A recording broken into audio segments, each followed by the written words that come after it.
ఓం శ్రీ మాత్రే నమః. పంచామృతం ప్రేక్షకులందరికీ హృదయపూర్వక స్వాగతం. అక్షయ తృతీయ అంటే ఏమిటి? ఈరోజు తప్పకుండా బంగారం కొనాలా, లేదా పురాణాల్లో చెప్పిన అసలు పూజ ఏంటి, ఈ సంవత్సరం అక్షయ తృతీయ ఎప్పుడు వస్తుంది, ఏ రోజు పూజ చేయాలి, ఇవన్నీ కూడా ఈ వీడియోలో తెలుసుకుందాం. అక్షయ తృతీయ 2026 కరెక్ట్ డేట్ ఏంటి అనేది మనం చూసుకున్నట్లయితే, ఈ సంవత్సరం అక్షయ తృతీయకు సంబంధించిన తిథి వివరాలు ఇలా ఉన్నాయి. ఏప్రిల్ 19 ఆదివారం మధ్యాహ్నం 1:06 వరకు ద్వితీయ తిథి ఉంటుంది. ఆ తర్వాత తృతీయ తిథి ప్రారంభమవుతుంది. ఈ రోజున భగవాన్ పరశురామ జయంతి కూడా వస్తుంది. అందువల్ల పరశురామస్వామి పూజ చేయాలనుకుంటే ఏప్రిల్ 19 ఆదివారం చేసుకోవచ్చు.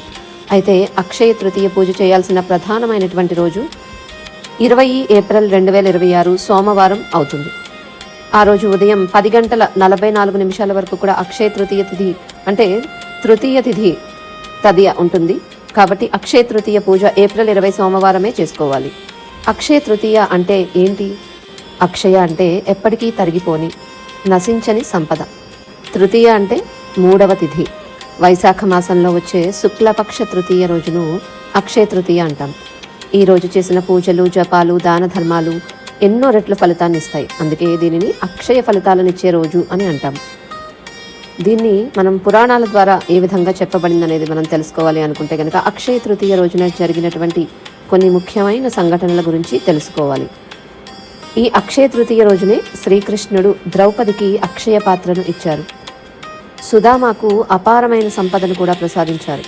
భగవాన్ పరశురాముడు అవతరించారు. ఈ సంఘటనలు చూసినట్లయితే మనం ఈ రోజుకు ప్రత్యేకమైన ఒక దైవ శక్తి అనేది ఉంటుంది మనకి అని తెలుస్తుంది. ఇప్పుడు బంగారం కొనాలి అనేది నిజమా కాదా, ఈరోజు బంగారం కొనాలి అనేది నిజమా కాదా అనేది మనం చూసుకుంటే కనుక చాలామంది అక్షయ తృతీయ అంటే బంగారం తప్పనిసరిగా కొనాలని అనుకుంటారు. కానీ ఏ పురాణంలోనూ అప్పులు చేసైనా సరే బంగారం కొనాలి తప్పకుండా అంటే మ్యాండేటరీ అని అయితే చెప్పలేదు. బంగారాన్ని లక్ష్మీదేవి స్వరూపంగా భావిస్తాం కాబట్టి కొనగలిగితే కొనవచ్చు, తప్పలేదు. కానీ కొనలేకపోయినా కూడా తప్పలేదు, ఏ భయము కూడా అనవసరం. బంగారానికి బదులుగా ఈ వస్తువులు కొనవచ్చు. రాళ్ల ఉప్పు, పసుపు కండ్లు అంటే పసుపు కొమ్ములు ఉంటాయి కదా అవి, లేదా కుంకుమ, బెల్లం అలాంటివి. ఇటువంటివన్నీ కూడా చిన్న పరిమాణాల్లో కొనుక్కుంటే సరిపోతుంది.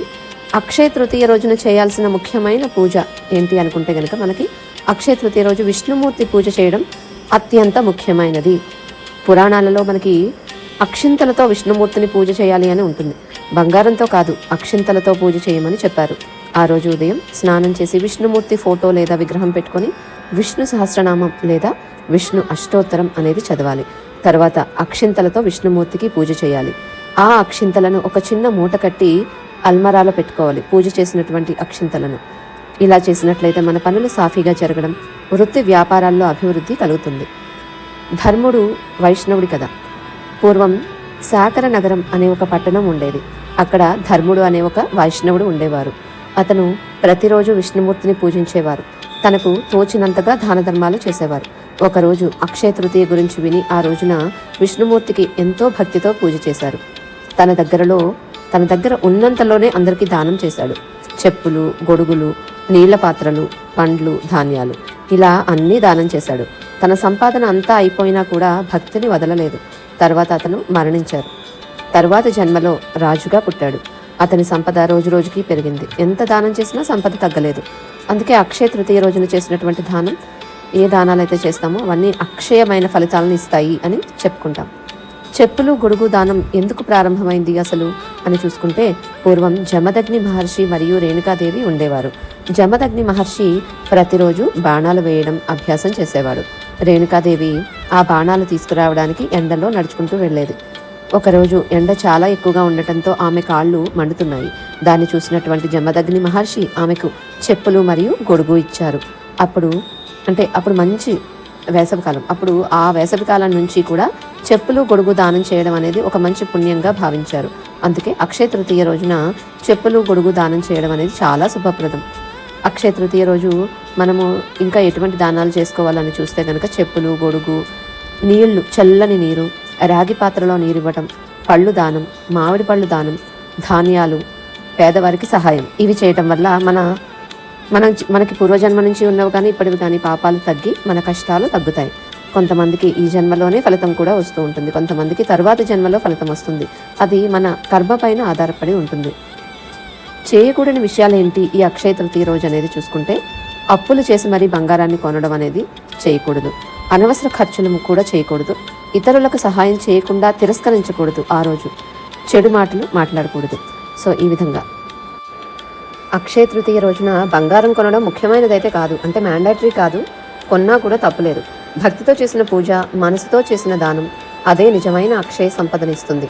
అక్షింతలతో విష్ణుమూర్తిని పూజ చేసి దాన ధర్మాలు చేస్తే మన జీవితంలో సంపద, శ్రేయస్సు, అభివృద్ధి క్రమంగా పెరుగుతాయి. ఈ సంవత్సరం అంటే 2026 ఏప్రిల్ 20 సోమవారము అక్షయ తృతీయ రోజున భక్తితో పూజ చేసి అందరూ కూడా పుణ్య ఫలాన్ని పొందాలి అని మనస్ఫూర్తిగా కోరుకుంటున్నాను. శ్రీ మహావిష్ణువు, లక్ష్మీదేవి కృప అందరిపైన ఉండాలి. ఓం నమో నారాయణాయ. ఈ మంత్రము శ్రీ మహావిష్ణువుకు అంకితం చేయబడింది. దీన్ని అందరూ జపించడం ద్వారా మీ జీవితంలో ఆనందం, శ్రేయస్సు పెరుగుతాయి. ఓం మహాలక్ష్మీ నమో నమః. ఓం విష్ణుప్రియే నమో నమః. ఈ మంత్రం లక్ష్మీదేవికి అంకితం చేయబడింది. ఈ మంత్రాన్ని జపించడం వల్ల ఆదాయం పెరగడమే కాకుండా డబ్బుకు ఎలాంటి లోటు అనేది కూడా ఉండదు. అలాగే ఈరోజు ఓం శ్రీం హ్రీం ఐం కుబేరలక్ష్మీ కమలధారిణ్యై ధనాకర్షిణ్యై స్వాహ అనే మంత్రాన్ని 108 సార్లు పఠించడం వల్ల ధనలక్ష్మి అనుగ్రహం కూడా లభిస్తుంది. దీంతో పాటుగా ఓం హ్రీం శ్రీం క్రీం కుబేరాయ అష్టలక్ష్మి మమ గృహే ధనం పూరయ పూరయ నమః అనే మంత్రాన్ని కూడా జపిస్తే మంచిది. అందరికీ అక్షయ తృతీయ శుభాకాంక్షలు.